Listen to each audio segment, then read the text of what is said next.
Mr. Dong Mai Wai.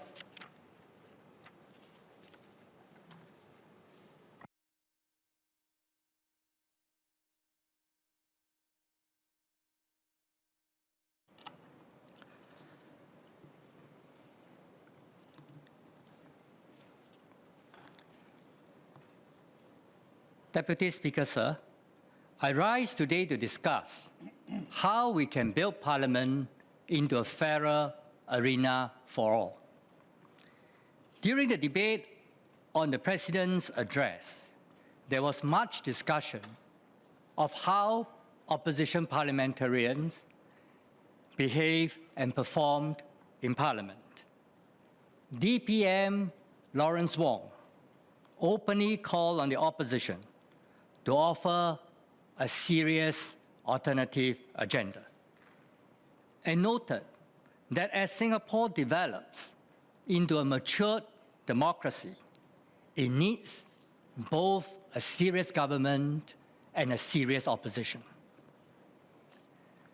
The question then is whether the current parliamentary structures and processes support the work of a serious opposition. Since the last general election, the government has taken steps to recognize the opposition in our parliament, with the appointment of Mr. Pritam Singh, the honourable member of Adjournment GRC and leader of the Workers' Party, as leader of the opposition, and the provision of some resources to assist him to discharge his duties. While the PSP supports this move, we think that these steps are insufficient to recognize the opposition's role in our political system. The government can definitely do more to encourage a serious opposition that is an integral part of a matured parliamentary democracy. Both the government and the opposition must play their part. Ministers have discussed at length what the government wants a serious opposition to do. Let us also discuss what a serious government should do to strengthen our parliamentary system. I entered Parliament in August 2020. Since then, I have learned a lot more about the processes and procedures of Parliament and participated in many lively and substantive debates. Based on my personal experiences, some parliamentary processes may not be the most conducive to facilitate MPs, including those from the ruling party, to do their jobs. Allow me to quote 3 examples here. Firstly, MPs are supposed to scrutinize the government and hold it to account to ensure that it is acting in the best interest of Singaporeans, be it legislation, policy, or executive action. Many MPs from both sides of the House do not come from a public policy or legal background and may require assistance to do such work. However, while there's a library in the Parliament and the librarians are very helpful, there is no other research support. In place of that, elected MPs are provided with a monthly allowance of $1,300 to hire a legislative assistant and $500 for a secretarial assistant to assist them. I'm sure most members would agree with me that this is meager and is completely insufficient to hire even one full-time assistant. Obviously, the government only wants MP to be supported by volunteers. Furthermore, after 1997, only elected MPs are provided an allowance for the purpose of hiring a legislative assistant and secretary assistant to support them. The NCMPs and NMPs do not receive such an allowance.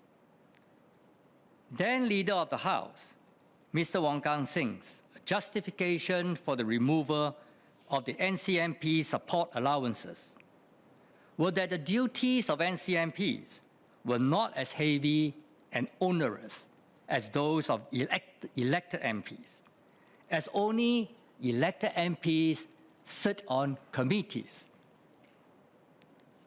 Today, NCMPs have full voting rights equal to elected MPs and sit on the parliamentary committees. I sit on the Public Petitions Committee, and the parliamentary workload has increased across the board, commensurate with the increasing complexity of our civil service and our parliamentary system. The second observation, MPs could contribute more meaningfully to debates if the government provides ministerial statements and other speeches to MPs, and MPs provided ministers with drafts of their speeches beforehand. This will be a win-win situation for all, as it enables MPs and ministers to debate on the substantive issues and further the discussion, instead of having to divine whether the questions has been answered by the ministerial statement. The ultimate objective of the debates in this Parliament are to arrive at the best policy for Singaporeans, not to win a parliamentary debate. In that spirit, I provided this adjournment motion speech to the Speaker and the Leader of the House prior to today's delivery. I hope this has enabled the government to prepare a more substantive response to the issues and suggestions that I raised in this speech. The third observation, MPs could benefit from more flexibility around timekeeping, especially when it comes to question time or the Committee of Supply debates. Timekeeping may be important to keep our processes efficient, but I think more parliamentary time should be provided to ensure that every member who wants to ask a question can do so. This is especially true during the COS, where many members have been unable to ask supplementary questions because of the guillotine time, and billions of dollars of expenditure are just approved like that.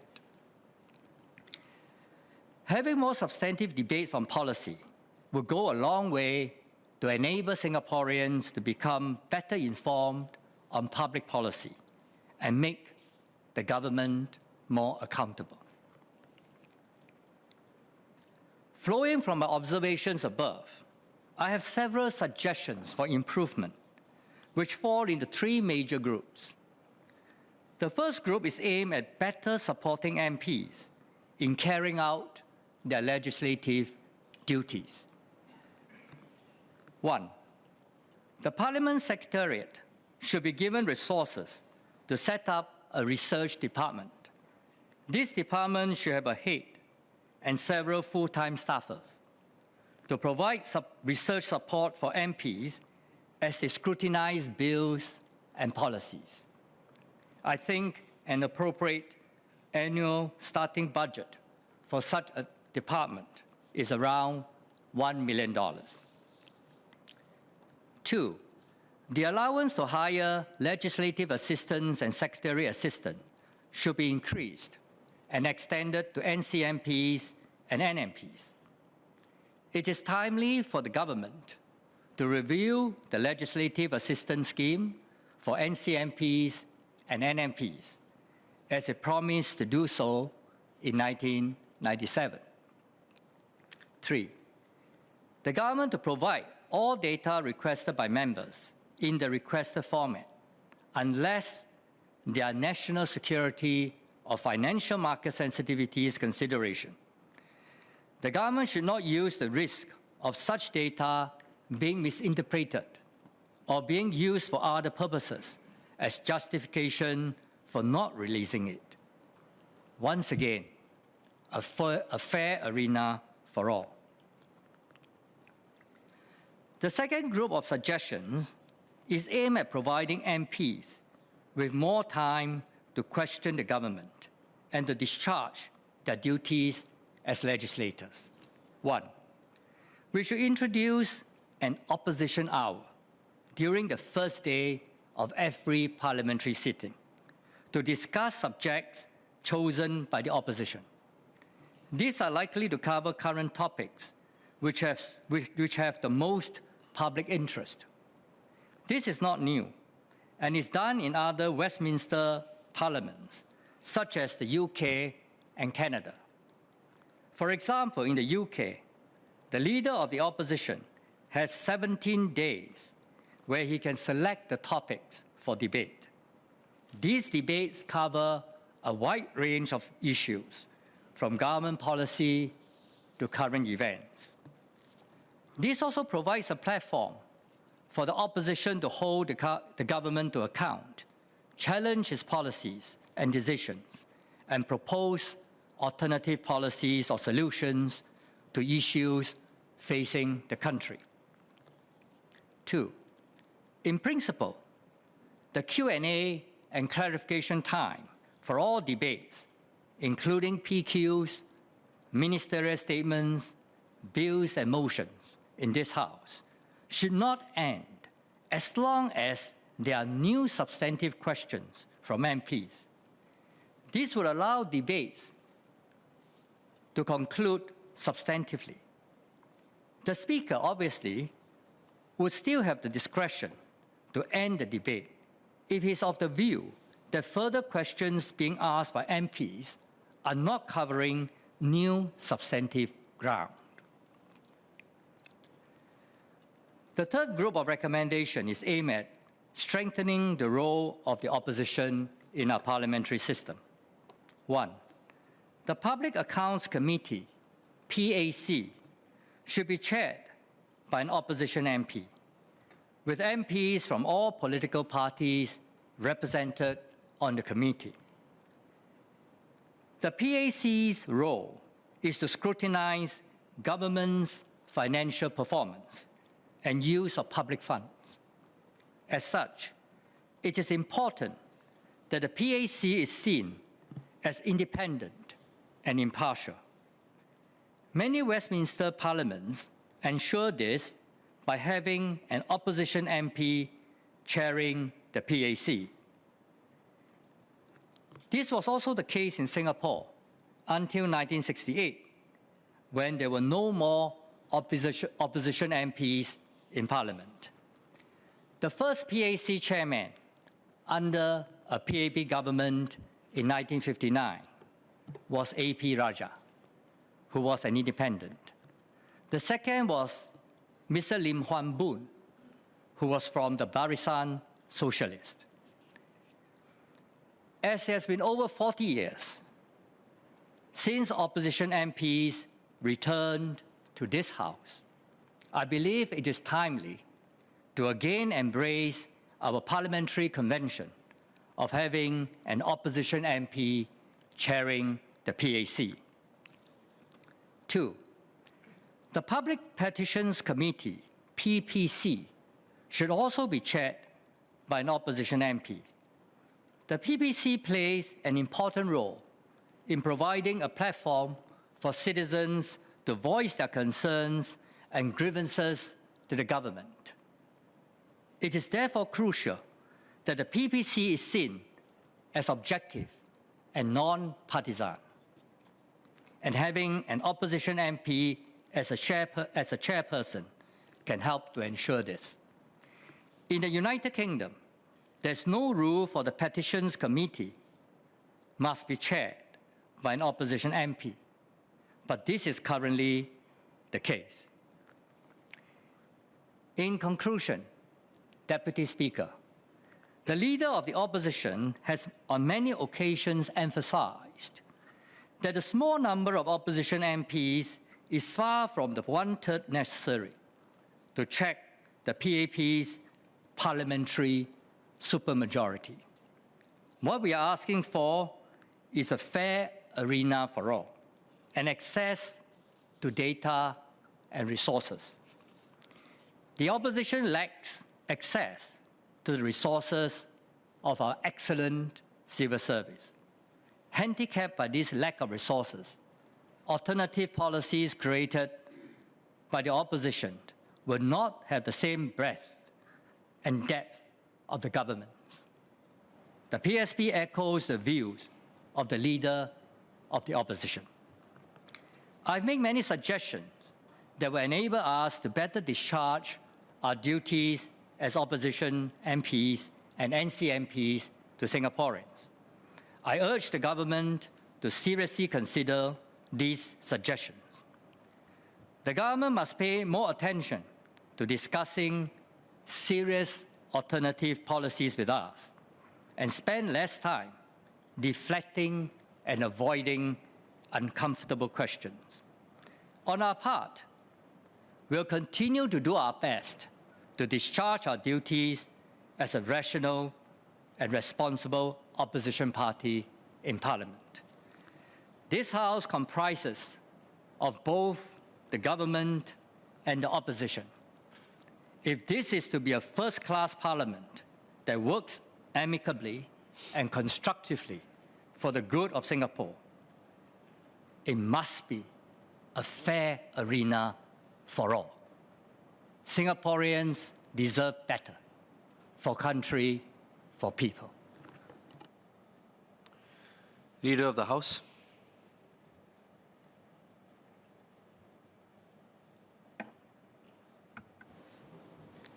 Mr. Deputy Speaker, I thank the member for his speech and suggestions. I also thank him for providing his speech in advance, a departure from his norm in respect of his more recent adjournment motions, but quite understandable given his proposal and well appreciated. Mr. Leong has put forward 4 proposals. First, to provide additional resources for MPs, NCMPs, and NMPs. Second, to provide ministerial speeches in advance and opportunities for opposition to raise matters. Third, more flexibility in timekeeping. And fourth, chairmanship of certain select committees. Let me address each of these in turn. First, on the issue of resources for members, this is something that we review from time to time. On this, there are 2 separate points, namely the difference between the allowances for elected MPs and NCMPs or NMPs, and the quantum of the allowances for hiring legislative and secretarial assistants. On the first point, NCMPs have the same voting rights as MPs in Parliament, but it is indisputable that their workload is less than that of elected MPs, and they do not have the responsibility for a specific constituency or for dealing with MPS cases of residents. As such, in principle, it is reasonable to differentiate between the support the elected MPs and NCMPs receive. On the second, in terms of the allowances given to elected MPs, whether it be the general allowance or the allowances for hiring a legislative assistant, the LA, and a secretarial assistant, we do not differentiate between PAP MPs and opposition MPs. The amount given to elected PAP MPs and the elected opposition MPs is exactly the same, which is fair. The PAP backbenchers make do with exactly the same allowances as the elected WP MPs, save for the Leader of the Opposition, or the LO. In the case of the LO, having regard to the greater opposition presence in Parliament after the last general election and the designation of Mr. Singh as Leader of the Opposition for this Parliament, it was appropriate to allocate more resources to him given his expanded duties and responsibilities. I also wish to highlight that the Leader of the Opposition gets more resources than the PAP backbenchers and the PAP GPC chairpersons. However, this is fair given his role. This is an example of how we review and adjust according to the circumstances. Mr. Leong has called for a research department to support all MPs, costing $1 million for a start. His justification is that, and I quote, many MPs from both sides of the House do not come from a public policy or legal background and may require assistance to do such work. Close quotes. While many PAP MPs do not come from such backgrounds either, they are not asking for this. They have been able to work within the allowances currently allocated to them. They also often pool their LA allowances to hire full-time legislative and/or secretarial assistants to support 2 or more MPs. They do not confine themselves to the legislative assistant allowance, but often also draw upon their MP's allowance to top up the sum. It is quite open to opposition MPs and NCMPs to do the same. What is of note, however, is that the absence of such research facilities has not in any way deterred the PSP from asserting its ability to advance policy positions. In PSP's 2020 manifesto, they said that the government's response to the economy was, I quote, a patchwork of policy tweaks without addressing the fundamental factors affecting Singaporeans, close quotes. And what was needed was, quote, a paradigm shift, and to, quote, look for workable alternative solutions going forward. They said, and I quote again, Progress Singapore Party's manifesto offers a better alternative to the current problems that we are facing as a nation, close quotes. And their manifesto refers to various economic, social, and political policies. Today, though, Mr. Leong espouses the view that the opposition lacks access to the resources of our excellent civil service. Handicapped by these lack of resources, alternative policies created by the opposition will not have the same breadth and depth of the government's. That was his statement earlier. There is a marked contrast between the statements in PSP's manifesto and Mr. Leong's statements in Parliament today. We do have an excellent civil service. However, Mr. Leong's assertion misses the point. The civil service works with the elected government of the day. Ultimately, it is the ministers who decide on the government's agenda and set the major direction of policies being implemented. These policies are not presented by the civil service fully formed, with all the ministers having to do is simply read out the policy speech in Parliament. Ministers provide political guidance to the civil service to deliver results, and the ministers have to take responsibility for the same. If Mr. Leong needs more information, he can obtain those through PQs and during COS cuts, and he has done so. At the end of the day, the key to better debate in Parliament lies in understanding the main issues at hand, acknowledging our fundamental realities and constraints, and taking not just the easy decisions, but also the hard ones. It is not through making unending requests for ever more detailed data, which are then used as an alibi for not offering more constructive ideas or better alternative policies during debates. In reality, we actually provide more data than most countries. During the last session of Parliament, more than 7,000 parliamentary questions, or PQs, were filed. And most answers would have involved the provision of data in some form or another. Mr. Leong says the government must provide data in whatever format MPs want. I ask Mr. Leong and members to bear in mind that data collation, as well as slicing and dicing it in different ways, and the need to check the data thereafter, cost time, money, and effort. We will lean forward to provide what is reasonable and practicable, but we cannot fulfill every whim. Minister Tan See Ling explained this at an earlier sitting. Next, Mr. Leong requests that ministers provide their speeches to MPs in advance. In exchange, he proposed MPs provide drafts only of their speeches beforehand. Mr. Leong says this enables substantive debate. The reality is that the system is designed such that MPs can always engage and debate the ministers, irrespective of when the minister's speech is delivered. The budget statement is delivered at least a week before the budget debate and COS, so MPs have ample opportunity to think through their speeches and cuts. Bills are introduced during prior sittings, except in cases of urgency, which are rare. Hence, in general, MPs have about a month to go through the bill, which forms the basis of the minister's second reading speech.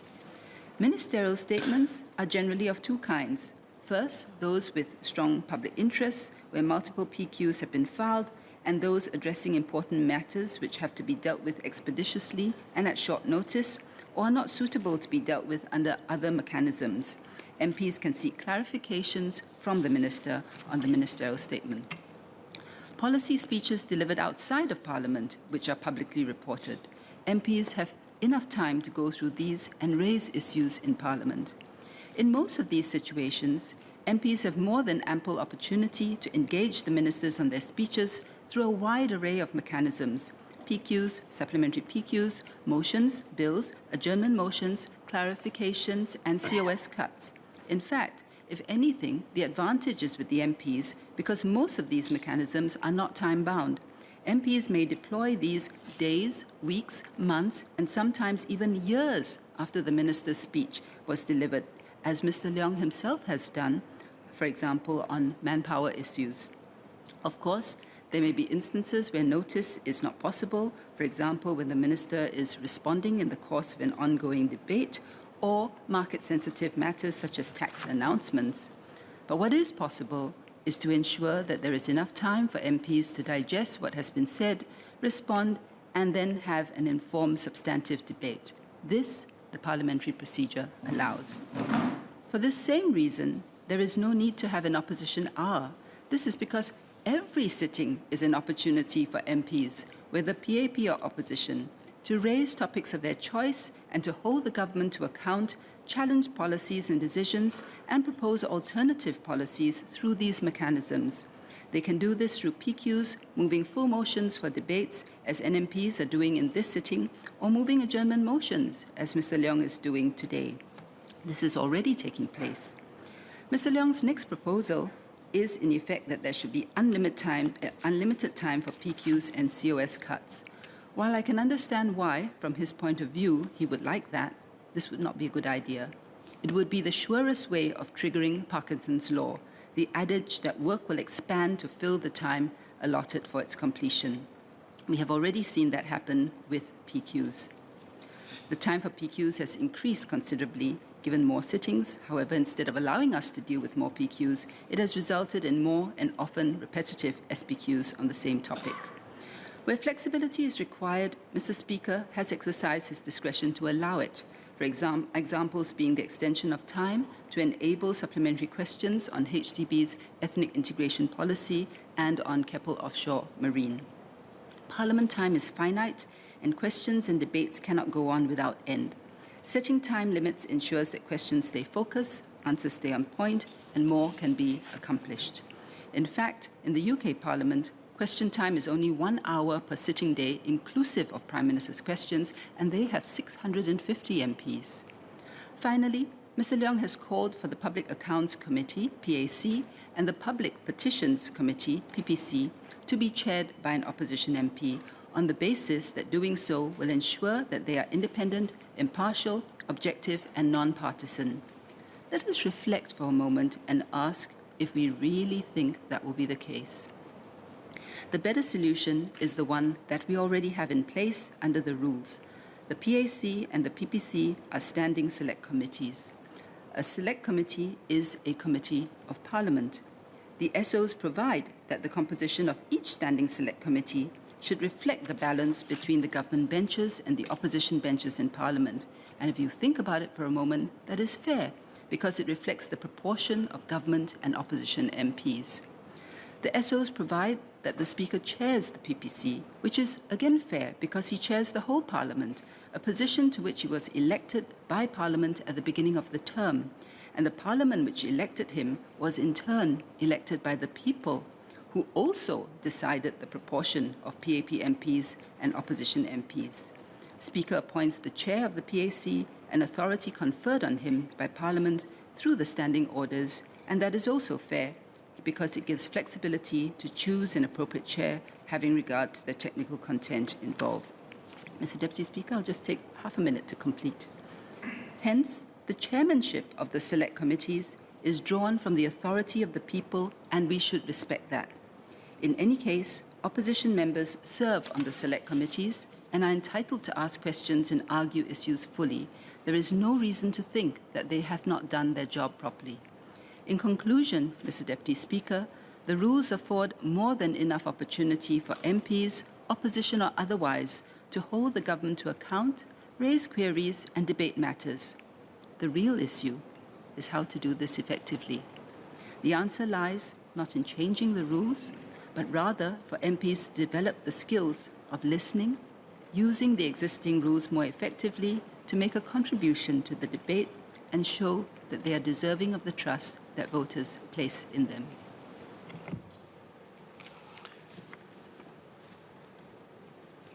Mr. Leong, I'm afraid pursuant to Standing Order 28B, the debate concludes after 30 minutes. You had 20 minutes for your speech, and the Minister replied using up the full 30-minute complement. So, order. The time allowed for the proceedings has expired. I adjourn the House pursuant to the Standing Order. I wish to inform the honourable members that the sitting tomorrow will commence at 11 a.m. Order, order.